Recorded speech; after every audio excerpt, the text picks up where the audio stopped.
नमस्कार। आज हम बात कर रहे हैं निकोलस स्पार्क्स के काफ़ी फेमस उपन्यास द नोटबुक पर। हाँ जी। हमारे पास इसकी एक समीक्षा और सारांश भी है, तो उससे हम इसकी खास बातों को समझेंगे। बिल्कुल। और कोशिश यही रहेगी कि कहानी का जो एसेंस है, मतलब उसका इमोशनल असर, जो थीम्स हैं हाँ, और जो मिली-जुली राय है लोगों की, उस पर बात करें। सही। तो ये एक लव स्टोरी है जो मतलब कई दशकों तक चलती है और इसे याददाश्त, किस्मत और पक्के वाले प्यार के नजरिए से बताया गया है। हाँ, इसे अक्सर एक टाइमलेस लव स्टोरी मानते हैं, जो मुश्किलों के बाद भी बनी रहती है। हाँ, बिल्कुल। तो चलिए शुरू करते हैं फिर। अच्छा, तो कहानी की सेटिंग वो 2 टाइम फ्रेम्स में है।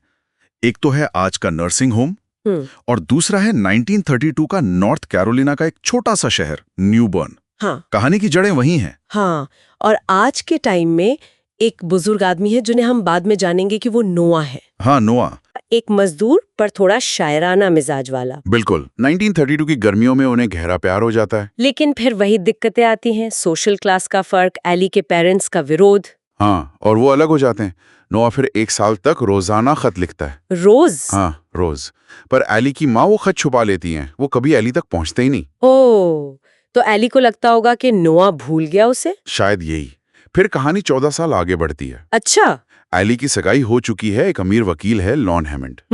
लेकिन तभी वो अखबार में नोआ की तस्वीर देखती है। उसने एक पुराना घर ठीक किया होता है। अरे वाह। तो वो शादी से ठीक पहले नोआ से मिलने जाती है। और फिर? जाहिर है पुराना प्यार फिर से जाग उठता है और एली के सामने एक बहुत मुश्किल चॉइस आ जाती है कि वो अपने मंगेतर के पास वापस जाए या नोआ के साथ रहे। हाँ, मतलब एक सुरक्षित भविष्य या फिर दिल की आवाज। और कहानी का जो सबसे इमोशनल हिस्सा है वो नर्सिंग होम वाला है। बिल्कुल। जब पता चलता है कि कहानी सुनाने वाला बुजुर्ग खुद नोआ है और सुनने वाली एली, वो रोज उसे उनकी ही कहानी सुनाता है। हाँ, इस उम्मीद में कि शायद उसे कुछ याद आ जाए, कुछ पल के लिए ही सही। और अंत में ऐसा होता भी है, एक छोटा सा पल उन्हें मिलता है। हाँ, वो पल बहुत खूबसूरत है, पर फिर अल्जाइमर का असर वापस आ जाता है।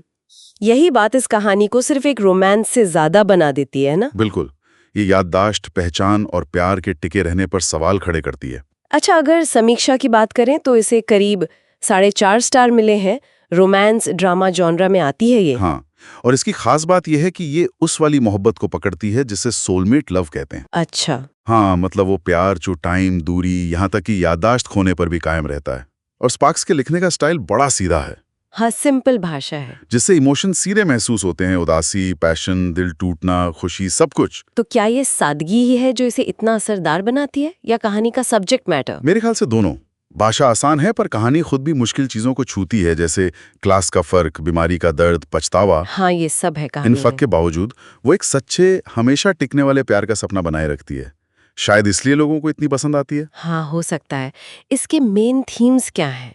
सबसे बड़ा तो शायद यही है, टिकने वाला प्यार। हाँ, स्थायी प्रेम, नोआ का डेडिकेशन, खासकर जब वो एली की देखभाल करता है, ये दिखाता है कि प्यार सिर्फ यादों पर नहीं टिकता। बिल्कुल। और दूसरा थीम है चुनाव और बलिदान। सही कहा। एली का जो फैसला है वो सिर्फ 2 आदमियों के बीच का नहीं है, वो ड्यूटी और पैशन, स्टेबिलिटी और चाहत का चुनाव है। ये दिखाता है कि प्यार में मुश्किल फैसले लेने पड़ते हैं। और तीसरा है टाइम और मेमोरी का रिश्ता।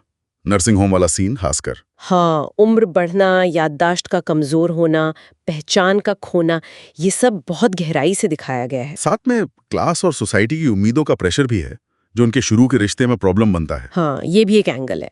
लेकिन कुछ क्रिटिसिज्म्स भी हैं, जैसे कहानी का जो स्ट्रक्चर है वो थोड़ा प्रिडिक्टेबल है। हाँ, ये कहा जाता है, मतलब वो क्लासिक रोमांस फॉर्मूला इस्तेमाल किया गया है। तो कुछ आलोचक मानते हैं कि ये कहानी को थोड़ा अनुमान लगाने लायक बना देता है। और किरदारों के बारे में? कुछ का मानना है कि किरदारों में शायद और गहराई हो सकती थी। वो कभी-कभी असली इंसानों से ज्यादा प्यार के सिंबल लगते हैं। अच्छा। और एक बात और, कि प्यार को बहुत ज्यादा आइडियलाइज किया गया है, मतलब शायद थोड़ा अनरियल लगता है। हाँ, ये भी एक पॉइंट है। नोआ का प्यार और समर्पण लगभग परफेक्ट है ना, तो कुछ पढ़ने वालों को ये असल जिंदगी से थोड़ा दूर लग सकता है। पर शायद यही बात बहुत से लोगों को पसंद भी आती है। एक ऐसी कहानी जहां प्यार हर मुश्किल पर जीत हासिल करता है। सही बात है। जो एक के लिए कमी है वो दूसरे के लिए खूबी बन जाती है। बिल्कुल। तो कुल मिलाकर द नोटबुक एक ऐसी कहानी है जो इमोशंस को जगाती है और सोचने पर मजबूर करती है कि प्यार की ताकत क्या है, तब भी जब यादें धुंधली हो रही हों। हाँ, ये भावुक है, थोड़ी पोइटेड भी है और यादगार तो है ही।